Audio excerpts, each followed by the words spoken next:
안녕하세요. 사연 읽어주는 남녀입니다. 오늘도 와주셔서 감사드리며 그럼 오늘의 사연 바로 소개해드리겠습니다. 안녕하세요. 얼마 전까지 평생 업으로 삼았던 작은 반찬 가게를 넘기고 쉬고 있는 60대 여성입니다. 요즘 애들 우리 때랑 다르다고 들어는 봤지만 이 정도일 줄은 꿈에도 몰랐네요. 물론 이건 요즘 애들 문제라고 할 수도 없는 우리 싹 수 없는 며느리 문제겠죠. 하다 제가 이런 일을 겪게 될 것이라곤 생각지도 못했습니다. 반찬 가게를 하게 된 것은 20여 년 전 남편과 사별 후 먹고 살 길이 막막해 시작한 일이었어요. 저나 남편이나 특별히 가진 것 없이 시작한 살림이었죠. 물려받을 재산이 있었던 것도 아니라 내내 그리 형편이 좋지 않았어요. 둘이 벌어 겨우 집에 있던 대출을 모두 갚고 이제 좀 우리도 남들과 같은 여유 좀 부리고 살아보자 했습니다. 근데 갑자기 남편이 교통사고로 허망하게 간 거예요. 그래서 그때부터 자식들 굶기지 않고 잘 키워내는 것이 제 유일한 목표가 되었습니다. 저희 어머니는 살아생전 식당을 운영하셨어요. 그리 대단하지도 않은 집안에 맏며느리로 들어가 시어머니가 돌아가실 때까지 병수발을 다 하고 보내드렸습니다. 게다가 식구들 끼니를 다 챙겨가며 밭일까지 나갔고 고기 부산물을 떼다가 국밥집을 차려 5남매를 길러내셨어요. 저는 그런 어머니에게서 그 끈질기고 억척스러운 생활력을 배웠죠. 게다가 운 좋게도 시장 골목에서도 소문난 머리 국밥집 주인의 손맛을 그대로 물려받았어요. 그래서 반찬 가게를 해야겠다고 마음 먹었을 때도 그리 자신만만했던 거죠. 초기 월에 15만 원 하던 구멍가게 같은 작은 상가를 빌려 시작한 가게였습니다. 자식들 대학을 보내고 시집 장가까지 보냈으니 그렇게 억척스럽게 산 보람은 있었어요. 투자에 투자도 몰랐던 제가 운 좋게 얻은 작은 이득으로 제 앞으로 작은 상가도 하나 샀습니다. 남편이 그렇게 가고 정말 죽을 것만 같더니 어떻게든 살아낸지더라고요. 물론 처음에는 얼마나 힘들었겠습니까? 아이들이 막 사춘기에 접어든 시기여서 더 힘들었어요. 갑작스럽게 아버지를 잃고 변화된 환경 때문에 아들이 엇나갔었거든요. 그래서 싸움이다 가출이다 해서 학교로 허다하게 불려나갔죠. 어쨌거나 힘든 시간은 그렇게 보내고 시간이 흘러 아이들도 제 가정을 꾸렸으니 여생은 아이들에게 짐이 되지 않고 건강하게 살다 남편 따라가는 것이 남은 제 일이었어요. 마음 같아선 저희 어머니처럼 죽기 직전까지 제 일을 하고 싶었지만 해가 갈수록 몸이 마음을 따라주지 않더군요. 특히 몇 해 전부터 문제가 된 손목 때문에 화구에서 데친 나무를 싱크대로 갖다 옮기는 것조차 힘들어졌습니다. 이 일을 하다간 병원비만 더 나오겠구나 싶어 결국 큰 결단을 내려야 했죠. 일을 그만두고 쉬고 싶다는 결정을 애들은 기다렸다는 듯이 반겨주었어요. 서운해하는 것은 그저 더 하고 싶어 아쉬운 저와 제 반찬을 즐겨 먹던 단골 손님들 뿐이었죠. 아유, 섭섭해서 어떻게 준겨 엄마? 나는 이제 어딜 가서 그 맛있는 겉절이 먹냔 말이야. 난 고향 생각날 때마다 준기 엄마한테 부탁해서 가자미 식혜를 사다 먹었는데 난 고향 맛도 생각이 안 나. 준기 엄마 가자미 식혜가 제일이라. 그래도 한 번씩 좀 부탁해. 몇몇 단골 손님을 위해 가끔 즐겨 먹던 반찬을 해주거나 김장 때 손을 더하겠다는 아쉬운 약속을 하며 돌아왔죠. 평생을 해오던 업이라 그만둔 뒤 며칠은 기분이 요상하더라고요. 하루 종일 하는 일이라곤 푹 자고 일어나서 집안 청소하고 드라마도 보는 것이었어요. 그러다 심심하면 목욕탕에 가서 동네 지인들이랑 수다를 떨었죠. 그것도 하루 이틀이지 아무것도 안 하니 오히려 몸이 쑤시고 시간도 안 가고 심심하더라고요. 지인에게 그 이야기를 했더니 하루에 2~3시간만 자기 식당에서 알바를 해보면 어떻겠냐는 제안도 하더라고요. 그래서 넌지시 딸에게 이야기를 했더니 길길이 날뛰어서 그것도 쉽지는 않았습니다. 그게 무슨 말이야? 그럴 거면 차라리 반찬 가게 오후에 반짝 열고 말지. 뭐하러 남의 식당 가서 그 고생을 해? 그냥 서빙만 좀 도와주면 된대. 하도 혼자 있는 시간이 많아서 심심하고 그래서 그렇지. 엄마, 손목 아파서 그만둔 거 아니야? 서빙은 뭐 발로 해? 그분 삼겹살집 하시는 분이잖아. 그때 가서 보니까 그릇도 죄다 무거운 거 쓰시더만. 의사 선생님이 디스크 조심하라고 하셨는데 기억 안 나? 며칠 서빙하다 그냥 병원에 입원이라도 하게? 그래도 주중에 2~3시간이면 엄마 하기만 해. 진짜 나 가만히 안 있어. 딸에게 허락을 구하려고 물은 말은 아니었는데 너무 나를 세워 이야기하더라고요. 네가 가만히 안 있을 거면 어쩔 건데 이 기집애야. 엄마한테 말하는 꼰세하고는 하고 쏘아붙여주고 싶었죠. 근데 그게 또 딸이 저를 생각하는 마음이니 어쩌겠어요. 틀린 말도 아니니 저도 할 말이 없었죠. 그렇다고 자식들이랑 자주 왕래하며 손주 볼 재미로 살기도 어려웠어요. 딸은 워낙 멀리서 살기도 하고 또 말이 어찌나 거칠고 직설적인지 내 딸이지만 어렵기도 해요. 처음 며칠은 괜찮다가도 붙어 있다가 보면 서로 꼭 날선말들이 오가서 감정이 상하는 일이 잦았죠. 그나마 아들이 차로 30분 거리에 살아서 자주 보기는 하는데 그마저도 요즘엔 바빠졌는지 얼굴 보기도 힘들더라고요. 아들은 시 외곽의 작은 시골에 작은 도예 공방을 차려서 하고 있습니다. 흙을 조물조물 만져서 그릇을 만드는 일인데 그것을 배우러 오는 사람들이 꽤 있나 보더라고요. 제 아빠를 닮아 손재주가 뛰어나서 어렸을 때부터 꼼지락꼼지락 손가락을 움직이는 일을 잘했어요. 늘 도예 공방을 하고 싶다고 하더니 사회생활을 얼마간 하더니 돈을 모아 고향 근처의 시골에 자리를 잡은 겁니다. 크지는 않지만 공방 옆에 자기 집도 만들었는데 요즘 애들답게 참 아기자기 예쁜 집이더군요.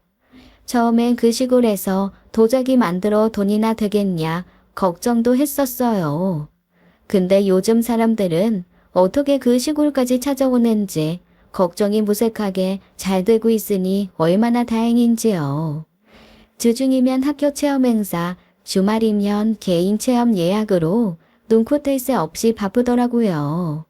그래서 괜히 바쁜 애들 귀찮게 할까봐 전화도 못하고 있었는데 갑자기 아들에게서 연락이 왔습니다.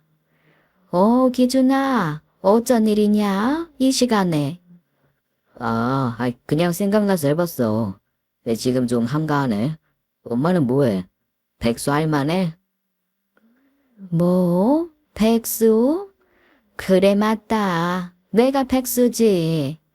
처음엔 좀 할만하더니 요즘 좀이 좀 쑤시긴 하더라. 그럴 줄 알았어. 일도 쉬어본 사람이 쉰다고. 엄마 가게 할 때도 처음엔 주말도 없이 일했잖아.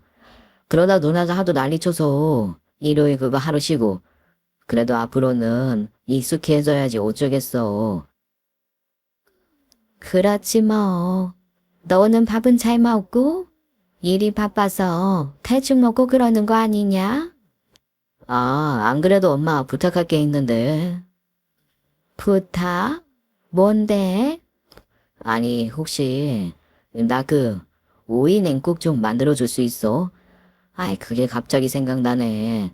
날도 덥고 그러니까 밥맛도 없는데 엄마가 만들어주던 그 시원한 오이 냉국이 너무 생각나더라고.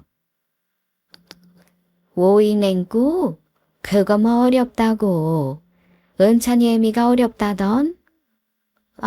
엄마, 은찬이 엄마 요리 알잖아. 해줘도 그 맛 안 나. 그저 짜고 쉬고. 내가 애 학원 갈 때 은찬 엄마 들르라고 할 테니까 좀 부탁해. 내가 은찬이 엄마 몰래 용돈 좀 보낼게. 용돈은 무슨. 그럴 돈 있으면 은찬이한테 써라. 알았어. 다른 건 먹고 싶은 거 없고? 다른 건 됐어. 고생스럽게. 그냥 오이 냉국만 해줘. 며느리가 집에 가보면 청소나 살림은 똑부러지게 잘하는 것 같은데 딱 하나 요리가 좀 안 됩니다. 그래도 도시에 살 때는 외식도 자주 하고 시켜 먹기도 해서 그런지 아들이 큰 불만이 없었죠. 그런데 시골로 들어가다 보니 시켜 먹을 것도 없고 외식 한번 하려면 끼니 때우는 것도 일이 되었다더군요. 결국 일을 하는 대신 며느리가 음식을 하기 시작했는데 아직도 영 익숙해지지 않는 모양이었습니다. 처음엔 아들을 나무랐어요. 너 엄마가 척척하니 요리하는 게 쉬운 줄 알아? 너도 엄마 밥만 먹고 살아서 밥물도 하나 제대로 못 맞추면서 행여나 그런 걸로 애 타박하지 말아라. 앞으로 평생 은찬이 엄마 밥 먹고 살 거면 그 손맛에 입이 따라가야지. 처음 아들 내외의 초대로 집들이 가서야 아들이 했던 말이 그저 배부른 투정만은 아니라는 것을 알았습니다. 며느리는 기본적으로 간을 맞추는 것이 서투르더라고요. 전체적으로 못 먹을 정도는 아니지만 간이 안 맞다 보니 젓가락이 계속 가지 않고요. 그러다 보니 아들의 마음도 충분히 이해는 갔지만 뭐 어쩌겠습니까. 그렇다고 예전처럼 하루 종일 며느리 붙들어 놓고 음식을 가르칠 수도 없는 노릇이죠. 저도 사람이고 그렇게 둔한 편이 아니라 며느리가 은근히 그어놓은 선은 넘지 않으려고 신경 썼습니다. 아들 보내기 전에 주변에서 어찌나 겁을 주던지 요즘 며느리는 상전이라는 말이 괜히 있는 말은 아니더라고요. 웃는 얼굴로 네네 하는 법을 못 봤다고 열을 내던 지인도 있었죠. 그나마 우리 며느리는 웃는 얼굴로 네네는 잘하니 그래도 다행이다 했어요. 저는 아들의 부탁에 이른 아침 일어나 새벽 시장에 가서 장거리를 샀습니다. 오이 냉국만 해달랬다고 어떻게 또 오이 냉국만 덜렁 해주겠어요. 가지도 사다가 볶고 아들이 또 고구마 줄기 김치를 좋아해서 아침부터 부산스럽게 바빴습니다. 오랜만에 전직 반찬가게 집 사장답게 움직였죠. 마음이 즐거워서 그런지 몇 주 좀 쉬었다고 그런지 손목 아픈 줄도 모르겠더라고요. 그렇게 아들 내외 맛있게 먹일 오이 냉국, 가지볶음, 고구마 줄기김치를 만들었어요. 그리고 손주먹에 맵지 않은 견과류 멸치볶음이랑 햄 계란말이까지 준비했죠. 하는 김에 넉넉하게 해서 제 반찬 즐겨 먹던 지인들 불러다 점심 야무지게 챙겨 먹이고요. 역시 이런 게 사는 맛이다 싶어 괜히 세월이 원망스럽기도 하고 그러더라고요. 아프지만 않았더라면 정말 죽기 전까지도 그렇게 살 수 있었는데 싶어서요. 그날 오후 며느리는 태권도 학원을 끝낸 손주 은찬이를 데리고 들렀습니다. 아이고, 우리 은찬이 왔어? 어머님, 안녕하셨어요? 안녕하세요 인사해야지 은찬아. 안녕하세요. 네가 고생이 많다. 매일 은찬이 학원 때문에 왔다 갔다 하느라 피곤하겠어. 학교나 가서 다니면 좋겠는데 아무래도 시골이라 또래 애들이 없다 보니까 은찬이가 많이 심심해서요. 은찬이가 고생이죠. 은찬아, 아이스크림 먹을래? 할미가 아이스크림 사놨다. 네, 아이스크림 먹을래요. 아, 아이스크림. 은찬아, 아까 학원 가기 전에도 하나 먹었잖아. 날도 더운데 어떠냐? 태권도 갔다 왔으니 더 덥지. 그럼 은찬아, 딱 하나만 먹는 거야? 네. 우리 손주 뭐 좋아할지 몰라서 쭈쭈바도 있고 초코바도 있는데 뭘로 줄까? 초코바요. 어머니, 그냥 쭈쭈바로 주세요. 먹는 게 막대 아이스크림은 먹다 보면 다 녹아서 못 버리더라고요. 그러냐? 어쩌냐, 은찬아. 쭈쭈바로 먹자. 아, 초코바요. 초코바 먹고 싶은데. 성은찬, 쭈쭈바 안 먹을 거면 아이스크림 안 돼. 요기워치도 안 보여줄 거야? 안 돼요. 아. 떼쓰지 말랬지. 너 할머니 앞이라고 안 하던 짓 하고 그러면 앞으로 할머니 집에도 못 와. 엄마 할머니랑 이야기할 동안 쭈쭈바 먹으면서 이거 보고 있어. 애가 좀 먹다가 흘릴 수도 있지. 오랜만에 손주 보는 자리에서 듣는 내가 다 무한하게 애를 혼내고 다그치는 것 같아서 기분이 좋지는 않았어요. 하지만 며느리 교육 방침에 제가 뭐라고 하겠습니까? 손주 좋아하는 게 뭔지 알 수가 없어서 애니까 아이스크림이면 좋겠다 싶어 사다 둔 건데 왜 그런 걸 사둬서 애를 떼쓰게 하나 하고 저를 탓하는 것만 같아 썩 기분이 좋지는 않았어요. 이게 다 뭐예요, 어머니? 그이가 오이냉국만 해달라고 하지 않았어요? 그래도 어떻게 오이냉국만 하냐. 이것저것 준기가 잘 먹던 반찬이랑 은찬이 반찬도 좀 했다. 너가 좋아하는 건 내가 아직 몰라서 더 못했어. 예전에 준기가 너 가지 좋아한다고 했던 게 생각나서 가지도 좀 묻혔다. 날도 더운데 뭘 이렇게 하셨어요. 너무 감사해요, 어머님.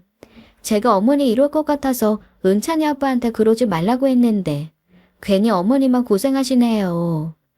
고생은 무슨. 내가 할 줄 아는 게 이것밖에 없는데. 너희가 맛있게 먹으면 그뿐이다. 진짜 많이도 하셨네. 어머니, 저기 혹시 제가 부탁 좀 드려도 될까요?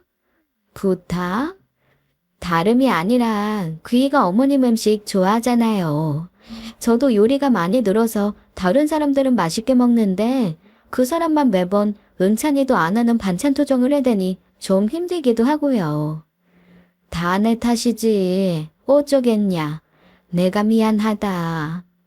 아니요. 어머님 그런 말 들으려고 하는 말이 아니라 혹시 어머님 괜찮으시면 그이 먹을 반찬 좀 만들어 주시겠어요?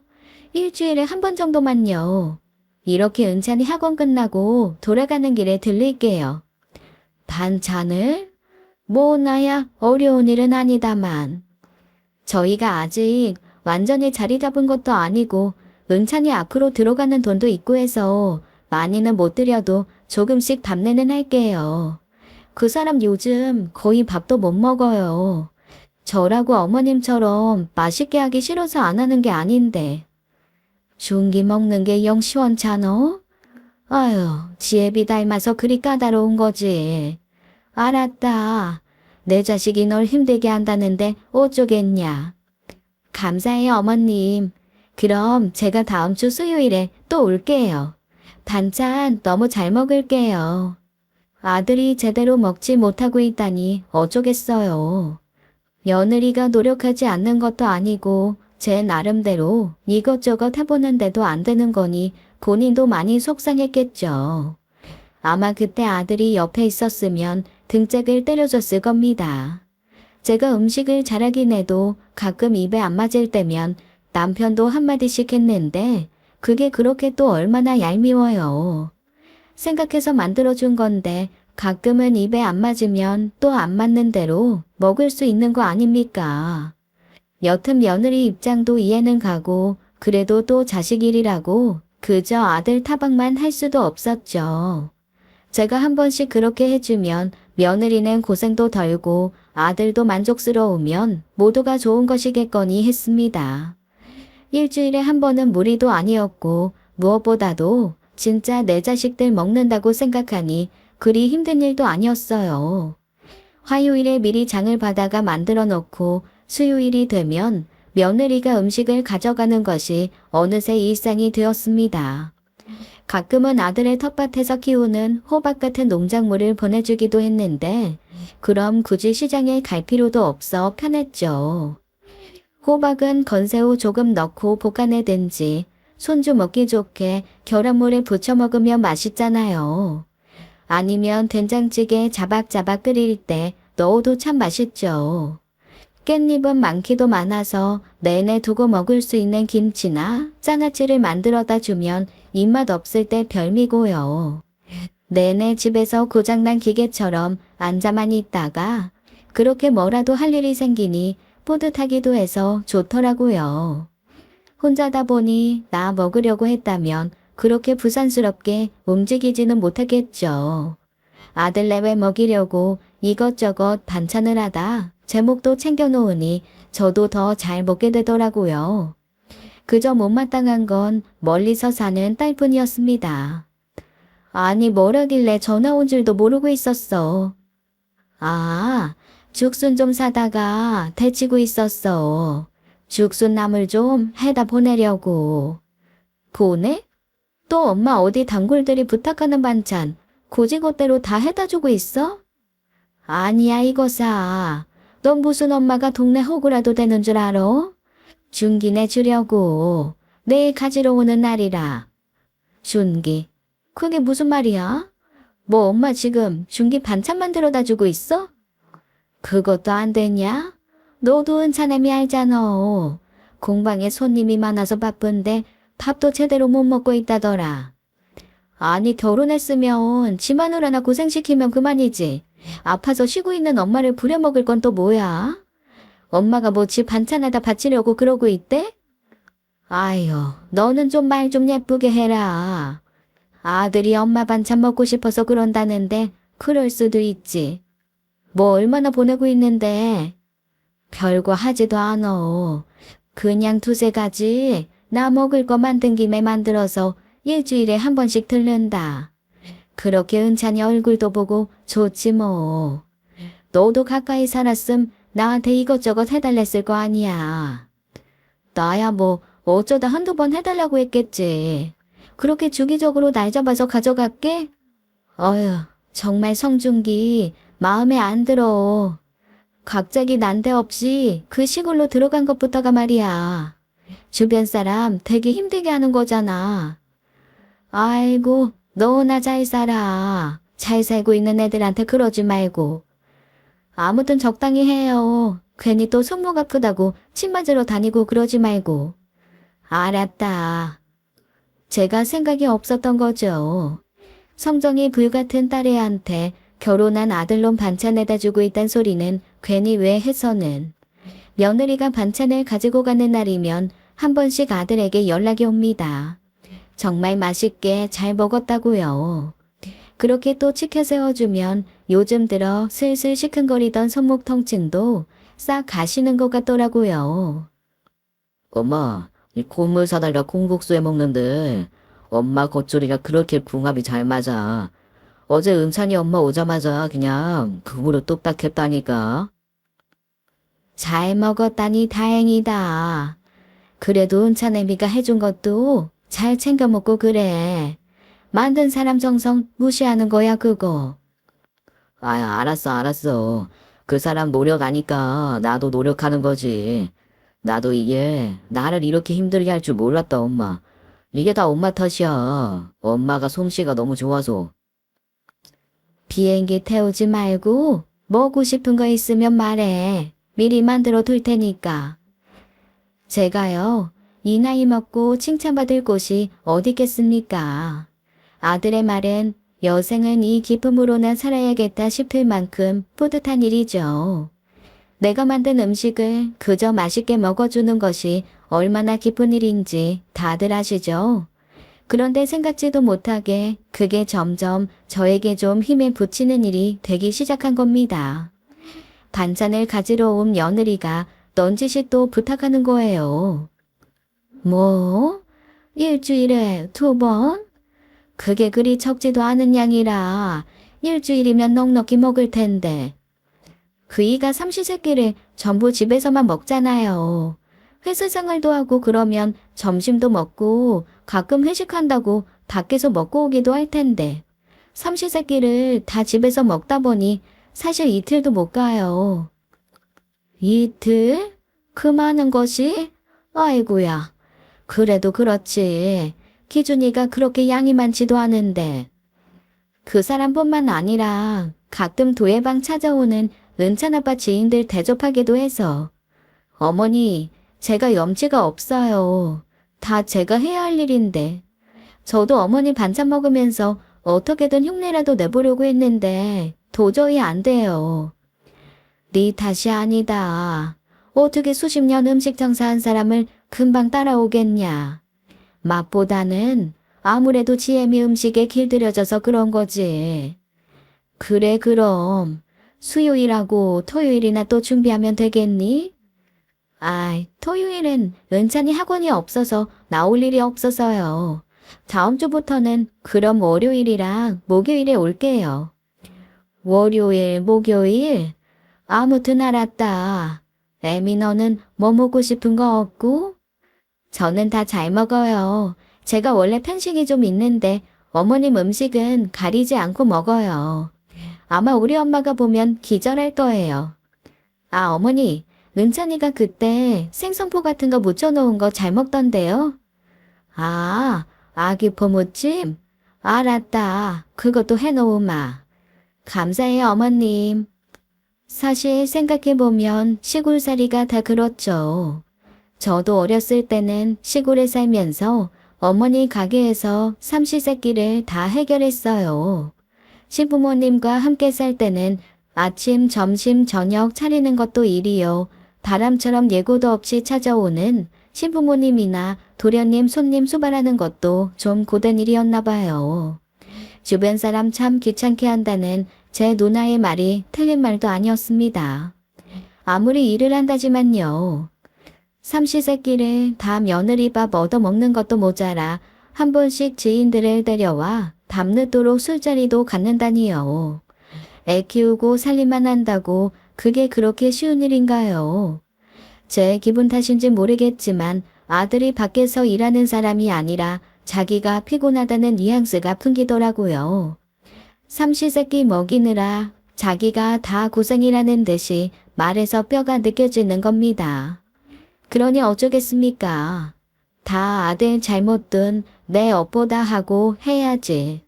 감히 시어머니를 부려먹어도 너무 부려먹는 거 아니냐고 며느리 타박할 자격이 없죠.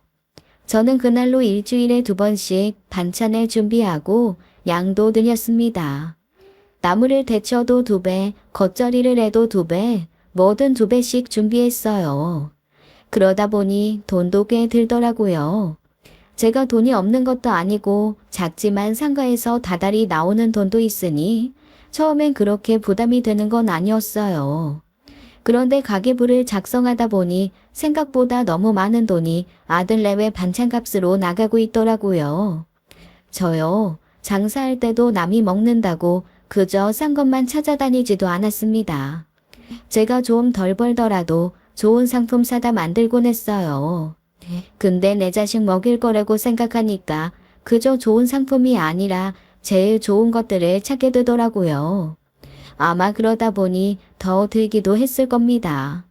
일주일에 1번 하던 걸 2번 하다 보니 생각보다 종일 부엌에 매달리고 있는 시간도 많아졌어요. 이건 뭐 말이 자식 반찬 해다 주는 거지 반찬 가게를 하는 게 낫겠다 싶은 날도 있고요. 돈도 돈이지만 문제는 제 고질병이었던 손목 통증이 슬슬 도지기 시작했다는 것입니다. 밤마다 파스를 바르고 보호대를 차면서 내가 뭐 하는 거지 싶을 때도 종종 있었죠. 그러면서도 며느리가 방긋방긋 웃으면서 맛있게 잘 먹고 있다고 하면 그래도 해야지 어쩌겠나 하게 되는 거예요. 이번에도 며느리가 다녀간 후 갑자기 알람이 울려 보니 글쎄 아들이 돈을 보내더라고요. 근데 그 돈이 꽤 적지 않은 돈이라 놀라 전화를 했어요. 기준아, 뭔 돈이 들어왔는데? 아, 엄마. 내가 보냈어. 용돈 하시라고. 내가 말했잖아. 은찬이 엄마 몰래 용돈 좀 보내드린다고. 너무 늦었어요. 이것저것 정리하다 보니까 남은 돈이 생각보다 그리 많지 않더라고. 그러면 은찬이한테 쓸 것이지 뭐하러 이렇게 많이 보내. 내가 돈 쓸 일이 뭐가 있다고. 엄마가 돈 쓸 일이 뭐가 없어. 가끔 친구들이랑 놀러도 가고 그래야지. 올가을에 단풍놀이 한번 갔다 와요. 내가 뭐 알아봐 드릴까? 단풍놀이는 무슨. 그나저나 어제 조림은 좀 먹을만 했어? 조림? 그래. 묵은지랑 고등어 자박하게 넣고 졸였는데 묵은지가 너무 익어서 맛이 좀 덜하더라. 묵은지 고등어 조림도 있었어? 그건 못 먹었네. 은찬 엄마가 안 내놔더라고. 이따 먹어볼게요. 그러냐? 그래라. 맛이 좀 덜해도 고등어 실한 걸 샀으니까 남기지 말고 먹어. 내가 어떻게 엄마 음식을 남겨. 그냥 국물까지 싹싹 긁어 먹고 있어, 아까워서. 엄마, 그러지 말고 반찬 좀 더 해주면 안 돼? 뭐 더? 적당히 먹어라. 그게 적은 양도 아닌데 거기서 뭘 더 먹어? 너 혹시 몸에 이상 있는 거 아니야? 그렇게 많이 먹는 것도 평이라더라. 뭘 얼마나 먹는다고. 너도 이제 적은 나이 아니야. 너가 무슨 그 TV에 나오는 먹방하는 애들도 아니고 뭐든 과하면 탈이다. 엄마 반찬이 밥도둑이라 두세 공기 금방 뚝딱 들어가는데 어떡해. 아서라 아서. 나 죽겠다. 적당히 좀 먹어. 은찬애미가 해주는 음식도 먹으랬잖아. 당연히 먹고 있지. 말했잖아. 나도 어지간히 노력하고 있다니까. 게다가 솔직히 좀 늘긴 했어. 신혼 때야 맛없어도 그저 맛있다, 맛있다 연기하느라 죽을 맛이었는데, 뭐 지금은 먹을만 해요. 그래 다행이다. 그렇게 살아야지. 내가 언제 가지고 있는 게 아닌데 엄마 음식만 찾지 말고. 무슨 또 그런 말을 해. 엄마가 힘들다니 어쩔 수 없지. 암튼 고마워, 엄마. 아들이 그렇게 말해주니 어지간하면 부지런히 해댔겠지만 저도 슬슬 한계가 느껴졌습니다. 그런데 여기서 더하라니요. 아무리 해도 이건 너무 과하지 않습니까? 딸한테는 한 소리 들을까봐 두세 가지라고 했지만 매번 대여섯 가지씩 김치통에다 반찬을 해다 줬어요. 장조림이나 조림, 국 같은 것도 얼려뒀다 회통해서 먹기 좋게 한 그릇 해줬죠. 김치통 하나를 해놓으면 여름 내내 먹던 물김치도요. 근 3달 사이에 5번은 했을 겁니다. 마음이야 10번도 해다 줬겠지만 저도 제 몸을 생각해야죠. 자식들에게 짐이 되지 않겠다는 스스로와의 약속을 지켜야 하니까요. 그 이상을 하는 것은 어려웠지만 며느리와 약속한 만큼은 했습니다. 그러던 어느 날 서산에 사는 오랜 친구로부터 연락이 왔습니다. 오랜만에 생각이 나서 연락했다고 그동안 잘 지냈냐면서요. 고향이 같은데 각기 다른 지역으로 시집을 가면서 헤어진 어린 시절 친구였어요. 시집간 후에 몇 번 만났지만 각자 애 키우랴 시부모 모시랴 먹고 사느라 마지막 만남이 언제인지 까마득했습니다. 친구는 아픈 시어머니를 모시고 있는 터라 우리 애들 결혼식에 모두 오지 못했어요. 저 역시 반찬 가게 하루 쉬면 죽는 줄 알았던 때라 그 친구 자식들 결혼식에 참석도 못했습니다. 오랜만에 흡포를 풀면서 이야기를 나눴는데 친구가 걔를 보내주겠다고 하더라고요. 제가 어렸을 때 진짜 좋아했던 게 꽃게찜이었어요.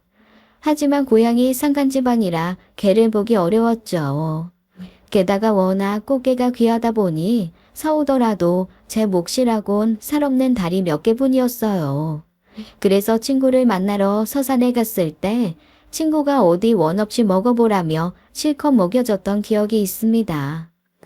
그때 원숙이 네가 개를 어찌나 잘 먹던지 그 뒤로 꽃게찜만 보면 괜히 네 생각이 한 번씩 나더라. 주소는 그때 그대로지? 내가 좋은 걸로만 골라서 보내줄게. 아무도 주지 말고 너가 다 먹어. 어휴 귀한 걸. 고맙다. 잘 먹을게. 언제 한번 내가 서산 내려갈게. 우리 가을에 단풍놀이나 갈까? 그럼 좋겠다 원수가. 요즘엔 나도 힘이 붙여서 남편이랑 단판했잖아. 그래서 일주일에 2번은 간병인 쓰고 있어. 우리 같이 단풍놀이 가자.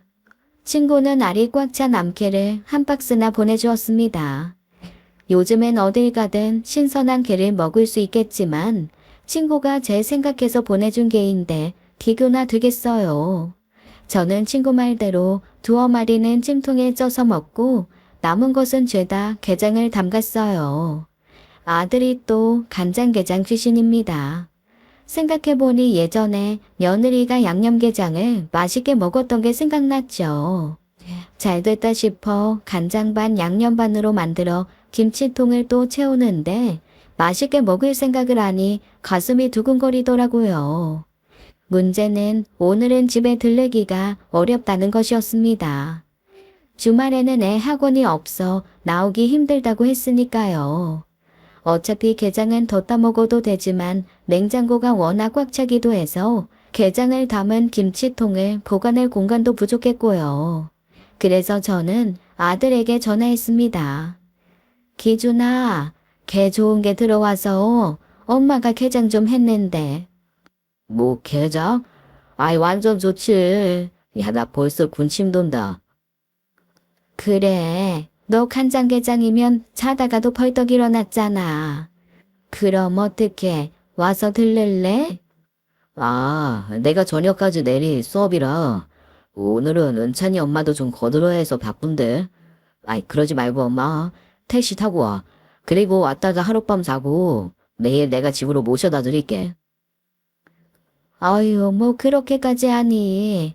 그럼 내가 가져다 주마. 미안해 엄마. 버스 타지 말고 택시 타.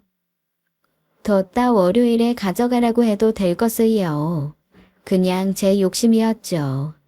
아무래도 아들이 게장 보고 맛있게 먹을 것만 생각하다 보니 그저 빨리 먹이고 싶은 마음에 조급했던 것 같습니다. 지금 생각해보면 그게 저를 살렸던 거죠. 괜히 제 욕심에 며느리 귀찮게 할 필요도 없고 간 김에 오랜만에 아들 집에도 가보고 손주 얼굴도 오래 볼 생각을 하니 신이 나기도 했습니다. 아들 집까지는 차로는 30분이지만 버스를 타면 한 번 갈아타고 1시간 20분 정도가 걸렸어요. 아들은 택시를 타라고 했지만 어디 택시비가 한두 푼도 아니고 버스가 가는데 굳이 택시를 탈 필요도 없었죠. 무게가 있다 보니 조금 힘에 부치기는 했어도 발걸음이야 가볍기만 했습니다. 어느새 가을이 오려는지 선선한 바람에 어쩐지 나들이를 가는 것 같기도 하더라고요. 누가 가져가는 것도 아닌데 귀한 것이라도 되는 양 무릎에 올려놓은 게장을 보니 그저 뿌듯하기만 했습니다. 아들이 사는 마을버스 정류장에서 내려 아들 집까지는 15분 정도가 걸립니다. 오랜만에 가을 냄새 물씬 풍기는 시골길을 걷다 보니 일일 쉬고 이렇게 사는 것도 나쁘지 않구나 싶더라고요. 그런데 길을 가다가 뭘 열심히 먹고 있는 개를 본 겁니다. 보니 호박전이랑 두부조림이었어요. 요즘에도 구슬해하는 사람이 있나 싶다가 시골이라 그런지 남은 반찬을 동네 개한테 주나 싶더라고요. 그래도 그렇지 영 멀쩡한 반찬 같은데 개를 주나 싶기도 하고 먹지 못해 상해서 줬나 하는데 또 상한 걸 먹어도 되나 싶더라고요. 그러고서 별 생각 없이 또 지나가는데 또 저기 구석에서 한 개가 머리를 쳐박고 뭘 먹고 있는 겁니다. 그래서 요즘은 시골에서도 사료를 먹인다더니 이 마을은 음식물 처리를 이렇게 하나보다 했어요. 근데 순간 뭔가 이상한 겁니다. 그 개가 호박전과 닭을 먹고 있었는데 그 닭을 보자마자 저는 심장이 쿵 하고 떨어지는 것 같았어요. 바로 제가 며느리에게 손주 몫으로 만들어 보낸 간장 찜닭이 틀림없었습니다. 제가 그렇게 확신했던 것은 손주 몫으로 만들다 보니 간장 찜닭이 여느 다른 찜닭과는 좀 달랐는데요. 손주가 당근을 안 먹는데 별 모양으로 하면 당근을 먹을까 싶어 당근을 일일이 별 모양으로 깎아 넣었거든요. 어설픈 솜씨로 뾰족한 귀를 5개나 만들어야 해서 손이 많이 가는 일이었어요. 그래도 손주가 별 모양 당근이라고 재밌어 할 것을 생각하며 즐겁게 만들어 넣은 겁니다. 물론 누군가도 별 모양으로 당근을 깎아 넣을 수 있었겠죠. 하지만 하나하나 제가 깎아 만든 것이다 보니 그 당근이 제가 만든 것이 분명하다는 확신을 할 수 있었던 겁니다. 소스라치게 놀라 제 몫을 뺏길까 경계하는 개를 피해 걸음을 옮기는데 너무 혼란스럽더라고요. 가져간 반찬에 무슨 이상이 있었던 건가. 며느리에게는 별 말이 없었고 잘 먹었다는 문자 메시지도 받았는데 왜 손도 안 댄 찜닭을 마을 개가 먹고 있을까. 그렇게 좀처럼 진정이 되지 않는 마음을 애써 가라앉히며 가는데 저기 며느리가 보이는 겁니다. 조금 전 일도 있고 해서 반갑게 부를 마음이 들지 않아 천천히 다가갔죠. 그런데 주변으로 동네 개 2마리가 모여들어 며느리가 주는 음식을 받아 먹고 있더라고요. 그리고 저는 며느리 손에 든 것이 어제 제가 며느리에게 들려보낸 제 반찬통이라는 것을 알았습니다. 며느리는 남은 간장찜닭과 애호박전, 고등어 구이를 던져놨더라고요. 제가 다가가 아는 체를 하니 며느리는 정말 소스라치게 놀라며 어쩔 줄을 몰라 했습니다. 은차냄이야. 어머니. 그거 어제 가져간 반찬 아니냐? 네? 아니 그게 날이 아직 더워서요. 제가 바로 냉장고에 넣어놨어야 하는데 식탁에 놓고 깜빡해서 그런지. 저는 며느리가 어설프게 하는 변명을 듣고 싶지 않았습니다. 그래서 들고 있던 반찬통을 빼앗은 뒤 그 안에 남은 호박전과 고등어 구이를 집어 먹었죠. 날씨 핑계를 대기엔 호박전과 고등어 구이가 모두 맛만 좋았어요. 저는 차라리 며느리 말대로 음식이 쉬었길 바랐을지도 모릅니다. 그럼 쉰 음식 개나 주더라도 그렇게 기분이 상하지는 않았겠죠. 하지만 며느리가 마을 개한테 주던 제 음식들은 죄다 말짱한 것들이었습니다. 먹어봐라. 너도 입이 있고 혀가 있으면 맛을 느낄 수 있을 거 아니냐. 어머니. 내 혀가 이상한 거냐? 나는 아무리 먹어도 쉰 것 같지는 않은데. 어머니, 잘못했습니다. 제가 잘못했어요. 이게 대체 어떻게 된 일이야? 그게, 기준이 그게 부족하다고 한 이유가 있었어. 아무래도 이상하다 싶었다 내가. 그게 보통 양이 아닌데 그걸 이틀 만에 먹었다. 하루 만에 먹어버렸다. 말이 안 된다 했어. 대체 뭐가 문제야? 왜 그런 거냔 말이야. 그게 실은 화가 나서 그랬어요. 화가 나? 뭐가? 이 늙은 시애미가 파리바리 반찬에다 주는 게 말이냐? 아니요. 그게 아니라 은찬 아빠가 자꾸 제 요리만 보면 어머니랑 비교하고 힘들게 음식 만들어놔도 손도 안 대고 무시하는 날도 있었어요. 오이 냉국 해달라길래 저는 좋아하는 것도 아니고 제대로 먹어본 적도 없어서 유튜브 보고 나름대로 애써 만들어놨는데 시고 짜기만 하다고 한 숟갈 먹고 눈길도 안 주고요. 그래서 내가 만든 음식을 버렸다는 거야? 어머니한테 음식 해달라고 한다길래 솔직히 저요. 자존심도 상하고 어머니가 오죽했으면 자기 아내가 한 음식을 못 먹고 자기한테 시킬까. 저를 어떻게 생각하실까 그런 걱정도 있는데 그런 건 은찬 아빠가 생각도 안 해주니까요. 그렇게 무리하게 음식 해달라고 말씀드리면 어머님도 힘드시니까 그만하시겠다고 할 것 같았어요. 그러면 해준 음식은 제대로 먹기라도 하지. 내가 제 풀에다가 떨어지더라도 말이다. 그 사람이 제가 해준 밥은 먹는 동 마는 동 하면서 어머님 음식에는 2그릇 3그릇 먹는 게 너무 얄미워서. 죄송해요 어머님. 제가 잘못한 거 알아요. 그러니까 제발 은찬 아빠한테만 말씀하지 말아주세요. 며느리는 울면서 아들에게만 말하지 말아달라고 제 팔을 붙들고 간곡히 말을 하더라고요. 저는 할 말이 없었습니다.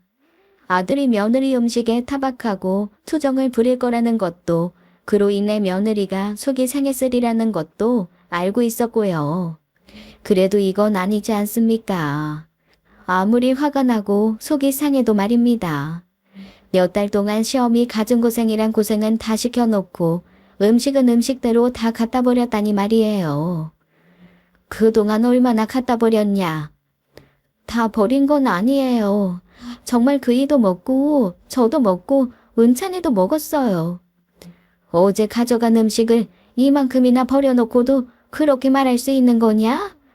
내가 저 밑에서부터 걔가 내 음식을 먹고 있는 걸 봤다. 어머니, 잘못했어요. 정말 잘못했어요. 귀하게 자란 게 어디 내 아들 뿐이겠습니까? 우리 시대야 여자가 음식 하나 제대로 못하면 흠이었죠. 요즘에는 여자애들도 귀하게 키워 주방에 들이지도 않는 집도 허다하더라고요. 며느리는 오히려 바깥 사더니 요리를 즐겨서 제 엄마 밥보다 아빠 밥을 즐겨 먹고 살았다고 하고요.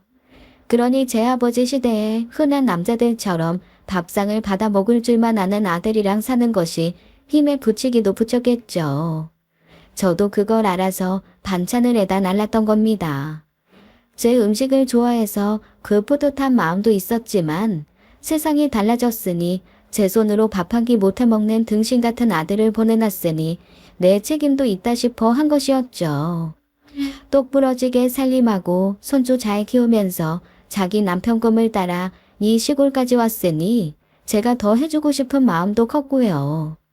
마음에 들지 않은 구석이 없는 것은 아니었어도 방긋방긋 웃으며 네네 하는 며느리가 그리 미울 일도 없었어요. 근데 그게 이렇게 돌아올 줄 어떻게 알았겠습니까? 저는 도저히 알겠다, 이해한다, 용서한다 그런 말들이 나오지가 않더군요. 생각하면 생각할수록 열불이 터지고 여기까지 게장을 이고 지고 고생해서 온 것도 화가 나더군요. 괜히 쓸데없이 혹사당한 손목과 허리가 더 시큰거리는 것 같은 게 아무래도 그냥 넘어갈 수가 없었습니다. 그래서 저는 들고 있던 게장을 담은 김치통을 냅다 던져버렸죠. 김치통이 깨졌는지 그 사이로 새어나온 시커먼 간장국물이 길바닥에 줄줄 흘렀습니다. 그걸 보니 또 그것대로 속이 터지고 화가 끓는데 참을 수가 없었어요. 그렇다고요. 제가 울며 빌고 있는 애를 쥐어 팰 수도 없고 팬다고 한들 그 속이 풀리기나 했을까요. 저는 그대로 제 팔을 붙들고 있던 며느리 손을 뿌리치고 집으로 돌아왔습니다. 집으로 돌아오는 길에 아들에게 수차례 연락이 오더군요. 도착할 때가 넘었는데 왜 아직도 안 오는 거냐고, 택시를 타라고 했는데 또 버스를 탄 거냐고요.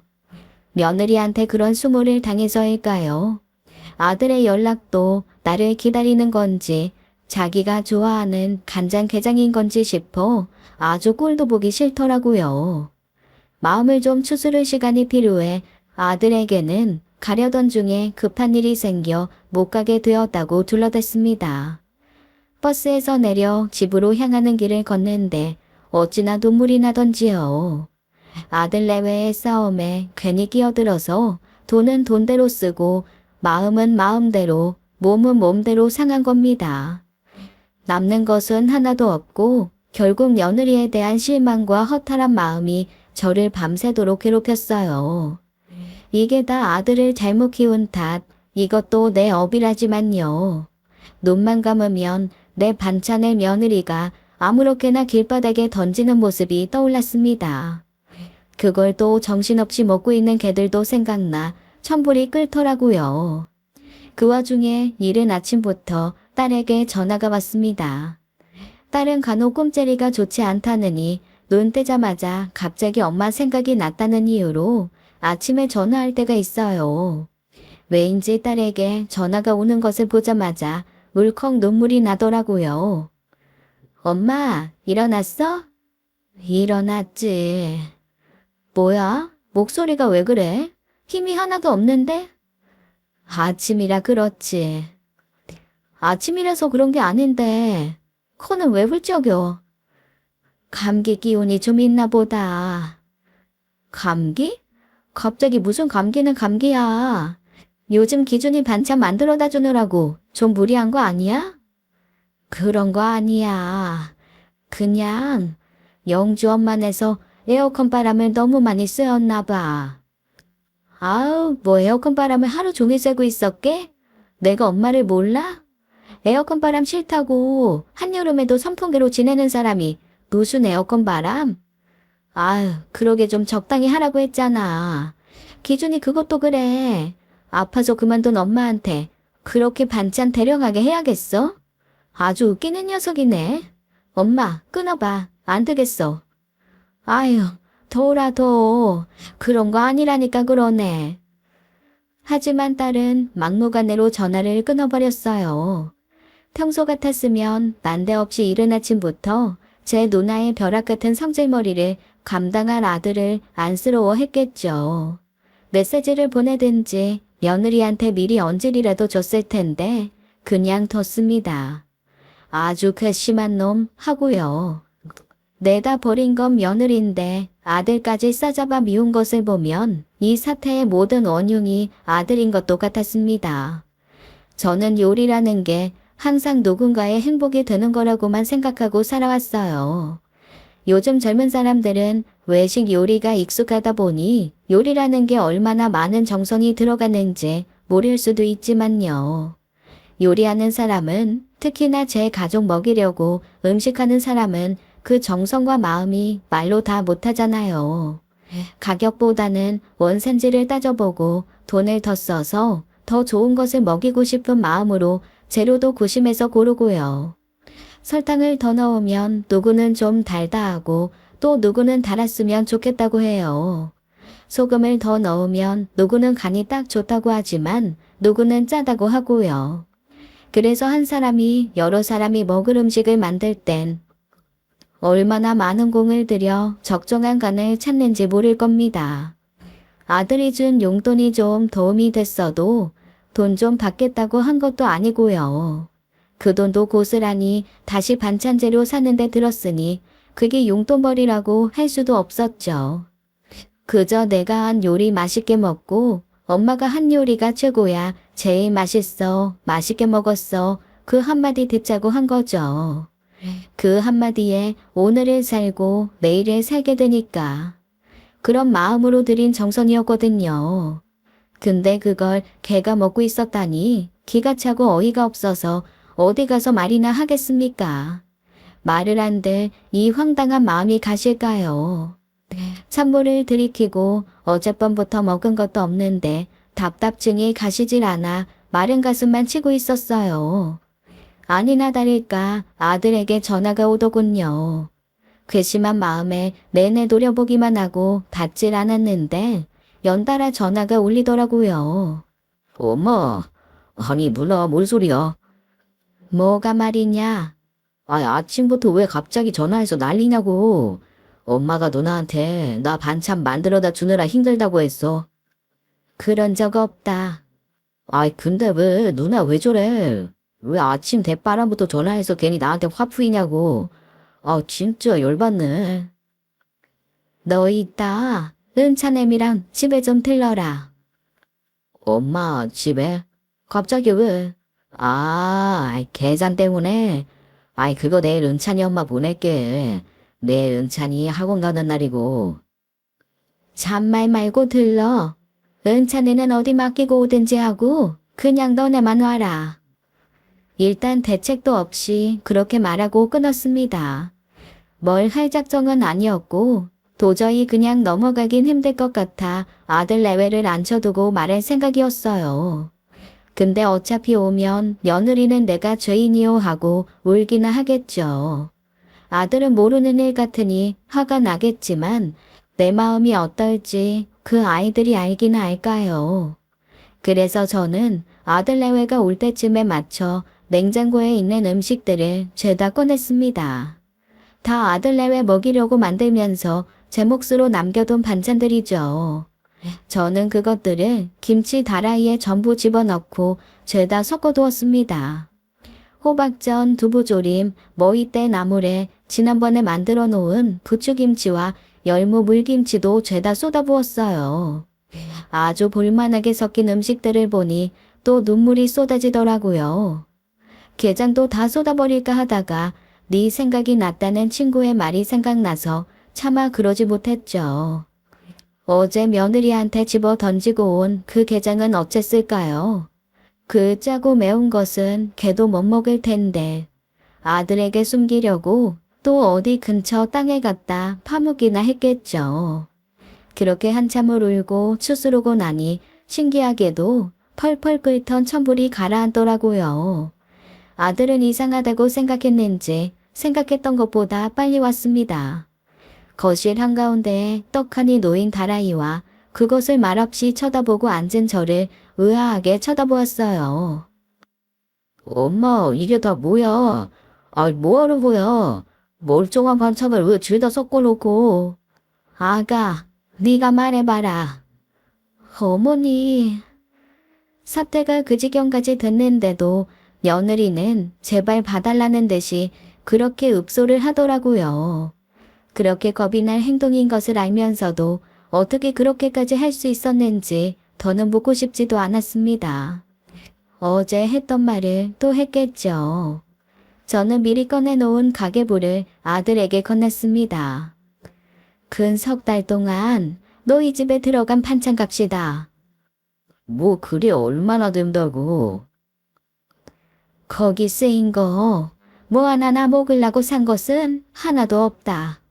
은찬이 애미가 원한 대로 처음 몇 주간은 일주일에 한 번, 그리고 그 뒤부터는 일주일에 2번씩 너도 먹고 은찬이도 먹고 저도 먹고 집에 오는 손님들이 먹고도 부족하다고 해서 양 늘린 거 숫자 보면 알 거다. 어? 그게 무슨 말이야? 잠깐만. 이게 다 우리 집 반찬 만들라고 본 장이라고. 엄마 그렇게 보낸 적도 없잖아. 가끔 갖다 먹기는 했어도 그게 그렇게 많은 것도 아니었는데. 너는 뭘 얼마나 먹었는지 나는 모르겠다. 아무튼 나는 매주 2번씩 그동안 은찬애미한테 반찬 보냈다. 손목이 시큰거리고 허리가 아파도 내 자식들 먹인다는 마음으로 그렇게 보냈어. 그렇게 먹은 적이 없는데. 그럼 당신은 이 많은 반찬을 다 어떻게 한 거야? 왜 대답이 없냐? 당신 진짜 엄마한테 반찬 이렇게 많이 받은 거 맞아?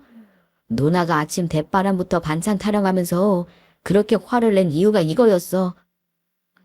여보, 그게... 아니 내가 먹거나 그런 소리 들으면 말을 안 해. 오이 냉국 좀 받아 먹고 한 달에 한두 번 은찬이 먹을 반찬 몇 개랑 나 겉절이 해준 거 그 정도 아니었어? 어머니, 죄송해요. 진짜 제가 할 말이 없어요. 말을 해보라니까. 동네 사람들 다 나눠준 거야? 엄마 그렇게 고생해서 만드신 거 나한테 말도 안 하고? 동네 사람들이나 먹었으면 나도 이렇게 억울하진 않겠다. 그럼 그걸 누가 먹었어? 여보, 누가 먹었냐니까. 어머니, 어제도 그렇게 죄송하다고 했잖아요. 꼭 이렇게까지 하셔야겠어요? 앞으로 안 보고 사실 것도 아니고 어머니가 이렇게까지 하시면 제가 기준 씨랑 어떻게 살아요? 뭐? 참, 입이 10개라도 할 말이 없을 줄 알았는데 끝까지 너만 생각하는구나. 기준아, 이게 뭐 같냐? 뭐 같냐니? 죄다 그냥 섞어 놓은 거지. 이 개밥도 아니고 이게 뭐야. 그래 맞다, 케밥. 며느리가 시어미 알기를 아주 우습게 알고 시어미 음식이 케밥이라고 생각하고 그동안 그 많은 반찬에 다 회를 주고 있었더구나. 뭐, 그게 무슨 말이야. 개를 주더니. 아이고 참, 내가 기가 막혀서. 당신 똑바로 말해. 지금 어머니가 하는 말 뭐야. 진짜 엄마가 이 많은 반찬을 해줬는데 당신이 그동안 개를 주고 있었다는 거야? 집에 가서 이야기해. 뭘 집에 가서 이야기를 해? 당장 대답 안 해? 당신이 미워서 그랬어. 미워서. 허구한 날 음식하느라 고생하는 사람 생각도 안 하고 밥상 투정이나 하고 도시에서 편하게 살다가 당신 때문에 이 시골에 들어와서 삼시세끼 하는 것도 아주 지겨워 죽겠는데 앉기도 전에 한숨부터 쉬고 얼마나 내가 속을 그랬는지 알아? 그래서 지금 엄마한테 음식 해달래서 개줬다는 거야. 지금 그게 무슨 말이야? 어휴, 조용히 해. 시끄럽다. 싸우려거든. 나가서 싸워라. 어찌됐든 간에 나는 이제 니들 꼴도 보기 싫다. 기준이 네가 은찬이 애미랑 같이 살든 이혼을 하든 나는 앞으로 쟤 못 본다. 엄마, 그건 또 무슨 말이야? 못 알아들어? 나 이제 너네 안 보고 살고 싶단 말이야. 너나 은찬이 애미나 똑같아.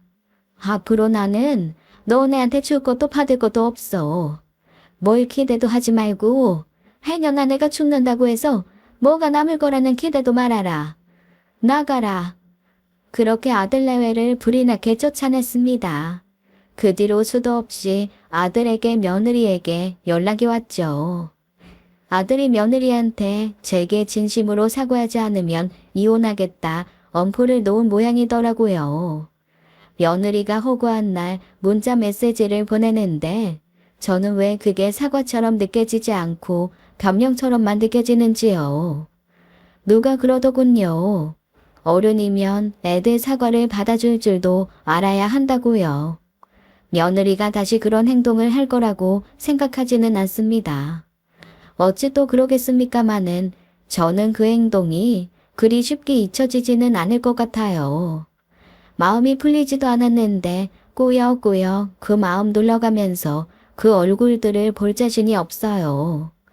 그게 어른스럽지 못하다고 한다면 저는 그냥 어른 안 하렵니다. 언젠가는 풀어줄 마음이겠지만 풀리지도 않았는데 그 애들을 위해서 풀고 싶지는 않다는 겁니다. 저들이 진심으로 잘못했다고 생각하면 기다리겠죠. 그게 1년이든 2년이든 말입니다. 참 자식이 뭔지 평생을 바쳐 오로지 애들 키우는데 나를 갈아 쓴 것 같은데 자식처럼 어려운 게 없네요.